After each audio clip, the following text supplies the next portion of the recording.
Bonsoir à tous. L'actualité ce mardi est d'abord ce rappel. Il vous souvient, début juin, le chef de l'État a annoncé la refondation de l'armée togolaise. C'était à l'occasion du grand rapport des forces armées togolaises. Annonce réitérée quelques jours plus tard au camp général et à Adéma de Lomé. Même engagement réaffirmé ce matin à la garnison de Kara. On regarde d'abord les images de l'arrivée sur place du président Faure Gnassingbé, accueilli, vous allez le voir, par les honneurs militaires.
Et voilà, l'arrivée sur place ce matin, donc au camp général Améi de Kara, du chef de l'État, chef des armées, dans la garnison donc, de Kara pour cette cérémonie. Au camp général Améi, devant officiers et hommes de rang de la garnison de Kara, eh bien le chef de l'État, chef des armées, a donc réitéré son engagement à réformer l'armée togolaise, à mettre en place un nouveau dispositif de défense et de sécurité de Kara. Les précisions dans cette correspondance de Nestor Mojou et notre bureau sur place.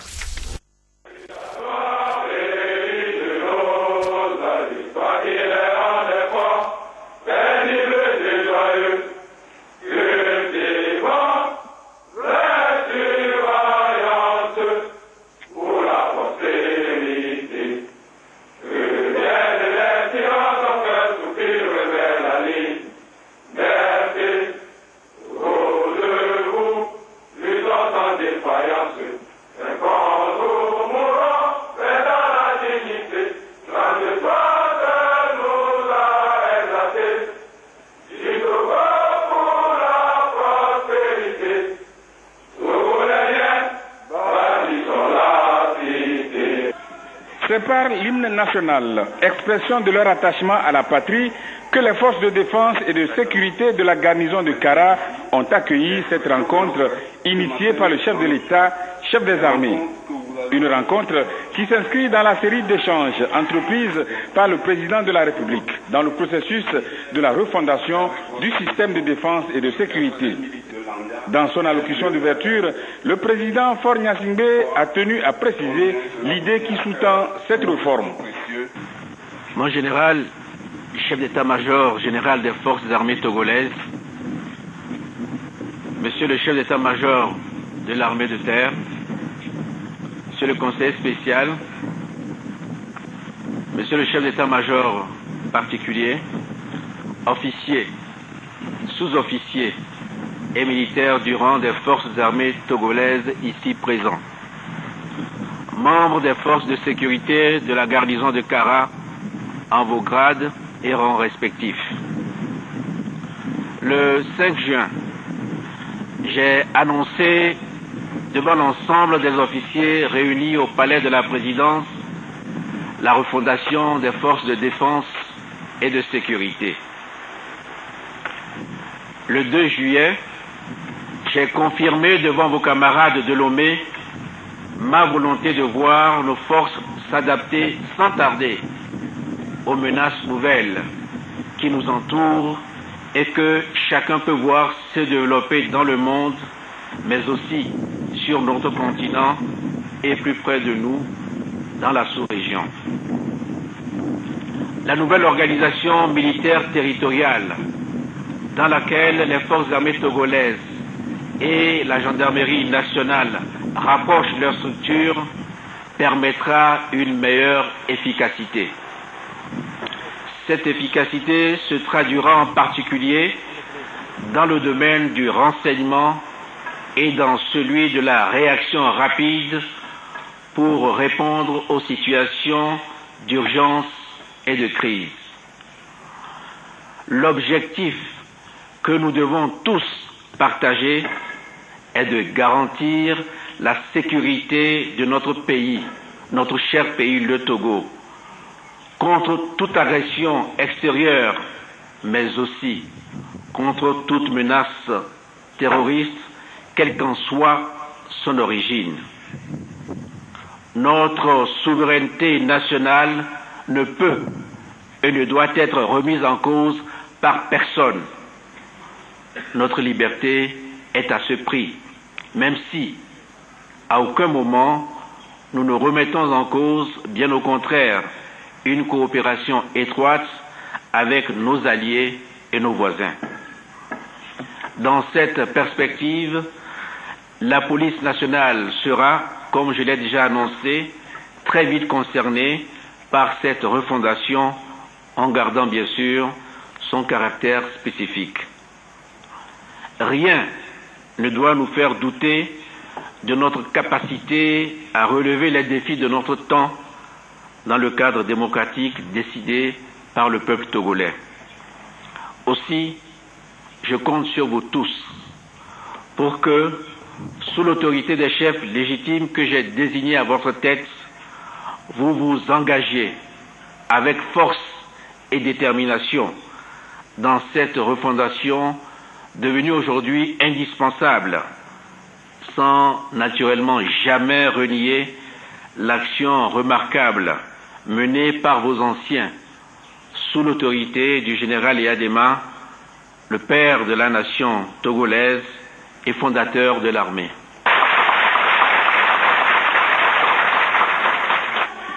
Faisant suite à l'intervention du président de la République, le chef d'état-major général des forces armées togolaises a donné des explications sur les grandes lignes de cette refondation. Il s'agit de la réorganisation militaire territoriale, de la dotation de moyens opérationnels aux forces de défense et de sécurité pour mieux garantir la paix et la sécurité aux populations togolaises. Il a remercié le président de la République qui a déjà donné des instructions pour la mise en œuvre effective de cette réforme. Excellence, Monsieur le Président de la République, chef des armées, le 5 juin dernier, avec le Collège des officiers, vous avez annoncé votre vision pour les forces armées togolaises à travers votre concept de la refondation dont voici les grandes lignes. La création de 2 régions militaires et de 2 régions de gendarmerie dont les états-majors et les centres opérationnels seront côte à côte, comme cela sera le cas dans les 5 secteurs militaires prévus pour épouser les contours des régions administratives. Ce dispositif nous permettra un maillage efficace et permanent du territoire dans lequel nos régiments continueront leur mission traditionnelle. Aussi, le choix de la mobilité et de la rapidité de réaction que vous avez fait, Excellence, avec la création de 2 bataillons d'intervention rapide, un par région, et celle d'un groupement de forces spéciales, nous donnera la capacité d'agir sans délai face à toute menace éventuelle. Ce qui nous permettra également de participer avec nos amis et nos alliés à toute action d'envergure hors de notre territoire. Dans la foulée, vous vous êtes engagé à donner progressivement les moyens nécessaires à la réalisation de cette réforme en fonction des ressources du pays. Aussitôt, joignant l'acte à la parole, cette refondation est en marche. Pour conclure, le président de la République a réaffirmé son engagement pour faire aboutir cette réforme avec la contribution du pays. Rien ne doit nous détourner de cette mission. Je serai pour ma part extrêmement vigilant pour que chacun à sa place l'accomplisse sans faiblesse, a dit le chef de l'État. C'est sur ces mots que le président de la République a pris congé du 16 août.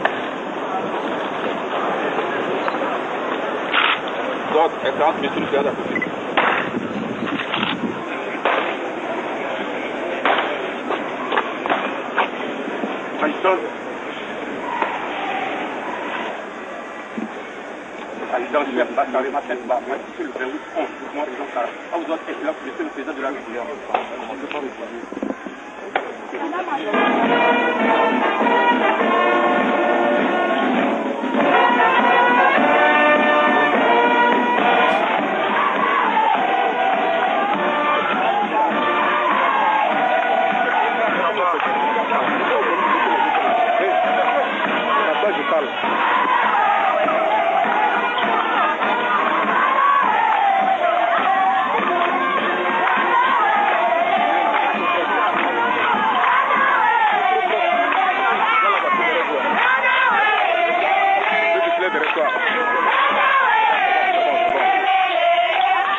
L'autre grosse actualité du jour, eh bien nous l'annoncions tout à l'heure aussi en titre, eh bien c'est la fièvre Ebola. La terrible maladie continue en effet de défrayer la chronique à la primature. Les principaux acteurs impliqués dans la lutte contre cette fièvre hémorragique ont été réunis ce mardi. Une rencontre présidée par le chef du gouvernement, Christine Pétchéki-Aloudet, pour les précisions. Comment renforcer le dispositif d'alerte et de prévention de la fièvre hémorragique Ebola au Togo? La question était au cœur de cette rencontre que le chef du gouvernement, Siliagodji Ahmed-Zounou, a eu avec les différentes cellules et départements impliqués dans la lutte et la prévention contre cette maladie. Des dispositifs de prévention et de riposte ont été mis en place depuis des mois, mais il faut rester mobilisé et éveillé. Et c'est dans cette dynamique que s'est tenue cette réunion présidée par le Premier ministre. Vous savez très bien qu'il y a quelques jours, il y a eu une alerte dans notre pays en raison du fait que les médias internationaux ont annoncé qu'un Libérien serait décédé ou est décédé au Nigeria et qu'il serait passé un temps en transit à Lomé avant de se rendre à Lagos. Nous avions depuis plusieurs mois mis en place un mécanisme de prévention, de riposte sur la question du virus Ebola. Nous avons, en collaboration avec l'OMS, obtenu un certain nombre de kits. Les différents services qui sont des portes d'entrée ont été sensibilisés, ont mis en place des mécanismes, notamment à l'aéroport, des mécanismes d'alerte. Nous avons mis en place un circuit d'information et d'alerte également. Mais je pense que, en raison de l'évolution des choses, non pas parce que, heureusement, nous avons des cas chez nous, mais parce que nous pensons qu'il est utile désormais de passer à une étape supérieure qui consiste à examiner, dans le fond, tous ces différents mécanismes, à les améliorer et à prendre d'autres dispositions, notamment en termes de leadership au niveau de l'État, pour que les différents services qui sont concernés, avec les ministères qui doivent être impliqués, puissent être au premier rang des activités qui sont menées dans ce cadre. Et donc c'est pour cette raison que ce matin nous sommes réunis. C'est vrai qu'au cours du week-end, il y a eu des réunions de crise au niveau gouvernemental avec les différentes cellules chargées de la riposte, de la prévention et de l'information sur ce sujet.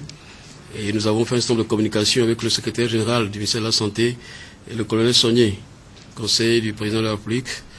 Mais il est utile que nous fassions le point ce jour et que nous puissions voir de quelle manière nous continuerons le travail d'information, de communication, ensuite les dispositifs mis en place en termes de riposte, tester leur efficacité et puis continuer à travailler sur l'ensemble du territoire pour que nous soyons totalement à jour au niveau des idées, des réflexions sur la gestion de cette crise. Au-delà de la nécessité de faire le point sur le niveau de préparation au Togo contre le virus Ebola, le gouvernement a voulu impliquer davantage tous les départements concernés dans la lutte. Donc il était ici question de faire le point sur le niveau de préparation de cette épidémie. Et ceci d'autant plus que nous avons eu ce cas qui est décédé au Nigeria et qui aurait transité par le Togo. Donc ceci a réactivé encore tous les dispositifs qui étaient mis en place depuis un certain nombre de mois pour voir comment est-ce qu'il fallait s'apprêter. Nous nous préparons pour faire en sorte que la maladie ne pénètre pas dans le pays.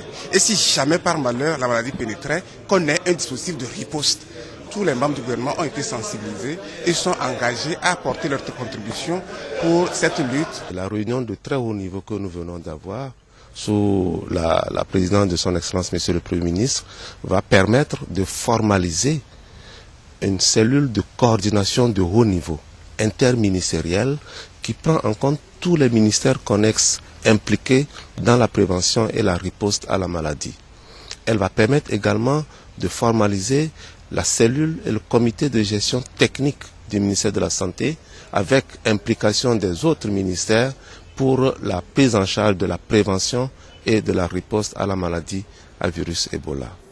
L'aéroport international Gnassingbé-Yadema constitue l'une des portes d'entrée dans le pays. Les agences de voyage et tous les services de l'aéroport sont déjà sensibilisés. Plusieurs autres mesures ont été également prises pour mettre le Togo hors de danger. Au niveau de l'aéroport, nous avons ce qu'on appelle le centre d'isolement, qui fait que si jamais un cas est détecté, nous l'amenons là-bas dans des conditions de santé et de sécurité pour qu'il ne soit pas en contact avec les autres passagers. Nous avons ce qu'on appelle la cellule opérationnelle de crise. Il y a le thermoscanner en projet. Donc, tout est fait pour qu'on ait une population saine. Et ça, nos plus hautes autorités nous ont donné des instructions que nous appliquons à la lettre. Pour le moment, selon les spécialistes, aucun traitement n'est disponible et le virus Ebola a déjà fait 135 morts en Afrique de l'Ouest ces 2 derniers mois. Un compte rendu de Christine Pétier-Kialoudé présenté par Nathalie Ekpanigué. Et dans une large mesure, voyons un peu les efforts fournis au quotidien par le gouvernement en matière de santé des populations. Présentation de ce tableau, Kate Novopo, Esther Laclé. Selon une étude réalisée en 2006, le Togo était l'un des pays qui possédait le moins de mutuelles de santé dans la sous-région. La tendance a été renversée depuis. On peut citer entre autres la subvention accordée aux hôpitaux à travers la prise en charge des personnes vulnérables pour un montant de 825 millions de francs CFA par an. Depuis mai 2010, la césarienne est subventionnée à hauteur de 90% et il s'agit pour l'État togolais de réduire la mortalité maternelle et néonatale. Ceci a permis d'augmenter le taux de césarienne de 2,3% en 2009 et de 4% en 2012, sauvant ainsi des vies de nombreuses femmes et de nouveau-nés. Depuis 2008, pour le compte de la lutte contre le VIH-Sida, les antirétroviraux sont gratuits et la prise en charge du paludisme pour tous les enfants de moins de 10 ans est aussi l'autre initiative encourageante. Le paludisme est la première cause de consultation dans toutes nos structures sanitaires. Et il y a une intensification de la lutte contre le paludisme qui se poursuit et prochainement une campagne de distribution de moustiquaires imprégnés d'insecticides de longue durée d'action va encore se mener pour essayer d'atteindre également la couverture universelle en matière de moustiquaires imprégnés. Il y a également des initiatives qui sont menées pour la chimioprévention du paludisme saisonnier dans des zones qui ont été validées et qui ont donné de très bons résultats. L'engagement du gouvernement togolais pour le développement sanitaire au Togo traduit ainsi sa volonté de faire en sorte que le droit à la santé pour tous soit une réalité au Togo. Comment financer la santé pour une couverture sanitaire universelle? Le gouvernement togolais y a également pensé. Par rapport au financement de la santé, des mécanismes innovants de financement de la santé ont été identifiés et vont pouvoir être mis en application pour augmenter la part de l'État, donc du gouvernement, du ministère dans la prise en charge du financement de la santé et réduire ainsi la part des ménages dans le financement de la santé. La répartition du financement par secteur se présente comme suit. L'État est le principal fournisseur des soins de santé avec 67% de l'offre et le secteur privé, surtout à but lucratif, fournit 33% de l'offre de soins. Les dépenses totales en santé représentent environ 7% du PIB au Togo et les allocations budgétaires de l'État au ministère de la Santé représentent 5 à 6% du budget de l'État. Le système de santé est relativement bien pourvu en infrastructure. Le Togo compte 941 formations sanitaires et 88% de la population de 5 km d'une formation sanitaire. En 2012, le taux de fréquentation au plan national des services de santé publique était de 34%, en hausse par rapport aux années précédentes, mais très en deçà des 80% au moins attendus. Des efforts restent alors à faire. en ce qui concerne le VIH-Sida, nous aspirons à une couverture universelle également pour augmenter le nombre de personnes éligibles au traitement antirétroviral dans le prochain round de VIH-Sida qui va également démarrer. Pour la tuberculose, qui est également une maladie pour laquelle nous avons d'énormes défis, il s'agit d'améliorer les capacités de diagnostic, mais aussi les capacités de traitement de la tuberculose. Tout ceci fait partie de la continuité dans l'action en matière de couverture de maladies. Il y a les maladies non transmissibles qui font également l'objet aujourd'hui d'une préoccupation mondiale et le Togo est déjà félicité par rapport à la sous-région. Cependant, l'assurance maladie obligatoire couvre moins de 10% de la population. Il serait donc bénéfique d'étendre au plus vite l'accès à l'assurance maladie aux groupes les plus vulnérables. Et on revient dans la foulée sur la menace que constitue précisément le virus Ebola, cette maladie extrêmement infectieuse qui est la plus meurtrière. Dans la plupart des cas, la maladie entraîne le décès du sujet. On s'arrête donc ce soir encore sur les manifestations de cette maladie. Quelles sont les mesures préventives mises en place? C'est un dossier de la rédaction, dossier signé Charlotte Moussimé.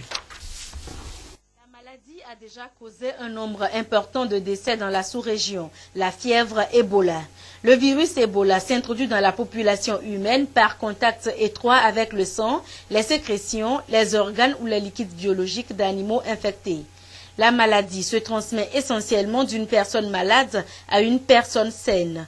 Plusieurs signes cliniques permettent de l'identifier facilement. Les signes peuvent être regroupés en deux catégories. Il y a un groupe de signes qu'on peut retrouver en début de la maladie. Et puis un groupe de signes qu'on retrouve à un stade plus avancé. En début de la maladie, le premier signe le plus fréquent qu'on rencontre, c'est la fièvre. Une fièvre qui apparaît brutalement, qui s'accompagne de fatigue intense, les maux de tête, les nausées. À un stade plus avancé, s'installent les troubles digestifs, qui sont faits de vomissements. Alors, les vomissements, c'est des vomissements qui peuvent s'accompagner ou non de sang. Très important. C'est pas parce que on a toujours parlé de la fièvre hémorragique et tout cela, des personnes peuvent vomir, faire Ebola sans qu'ils émettent du sang. Ça existe. Donc les vomissements peuvent contenir ou ne pas contenir du sang. Ce deuxième trouble digestif, c'est la diarrhée. Cette diarrhée aussi qui est abondante peut s'accompagner ou non du sang. C'est à un stade très avancé, le malade peut saigner du nez, il peut saigner de la bouche et où il peut saigner d'autres muqueuses. Les rites funéraires au cours desquels les parents et amis du défunt sont en contact direct avec la dépouille peuvent également être un canal dans la transmission du virus. À ce jour, il n'existe aucun traitement spécifique contre Ebola. Des mesures préventives s'imposent. Les mesures doivent être prises à deux niveaux. Au niveau de la contamination entre animal et homme, et puis la contamination interhumaine. Alors, à la première étape, c'est toujours un animal. C'est à partir d'un animal, précisément un animal sauvage, c'est par cet animal-là que le chasseur ou bien celui qui rentre en contact avec la bête attrape la maladie. Donc à ce niveau, qu'est-ce qu'il faut faire? Simple chose, éviter de rentrer en contact ou de consommer cette viande-là. Maintenant, en dehors de ça, il y a les dispositions classiques d'hygiène qui sont très importantes à observer dans un milieu où il y a le cas d'éclairer, et surtout se laver les mains. Dans ses efforts de faire barrière à cette maladie hautement contagieuse et très mortelle, le gouvernement togolais a mis en place un centre d'isolement au CHU Campus pour prendre en charge d'éventuels cas.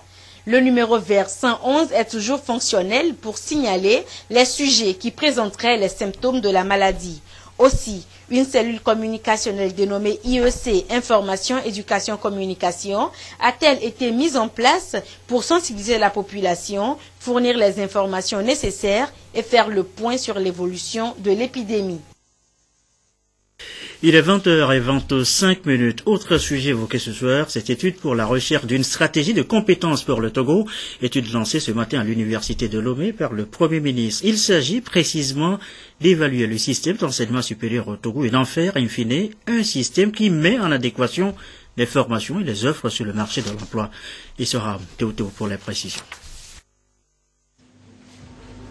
Le taux de chômage des jeunes au Togo est de 28,6%. C'est la preuve de l'existence d'une inadéquation de leur formation et de leurs compétences aux besoins actuels du marché du travail. Soucieux de valoriser le capital humain et de faire face à la problématique de démographie galopante, le gouvernement Ahmed-Zounou ne baisse pas la garde. Il est à la recherche d'une stratégie de compétences pour le Togo à travers une étude lancée ce jour et confiée au Centre de développement de l'OCDE.